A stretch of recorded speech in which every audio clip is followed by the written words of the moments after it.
因为还是咳。他前问题是又还没好哎，所以昨天医生要开雾化药，我也没有给他开。第一次过来看啊？对，我自己在。看。对。晚上还是白天咳？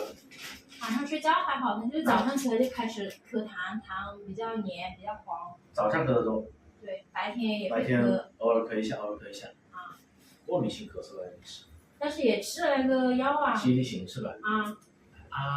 神圣券。他之前是支气管炎。还有点瘀或者变得有点红化的。他这个是一种痰调到三阴经上面，可能然后他早上起来时候喉咙好痒。咽痒性咳嗽、过敏性咳嗽，本体它属于那种痰湿体质，所以每次他经常喜欢咳嗽。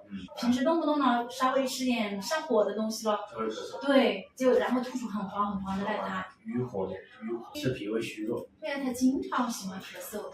其实中医治咳嗽很简单，只要对症的话，效果就非常快，价格也不贵。像他这种咳嗽就属于过敏性咳嗽，属于过敏性体质导致的。我们治疗起来一般是2到3副药为主，桂枝汤打底，因为鼻鸣干呕者，桂枝汤主治。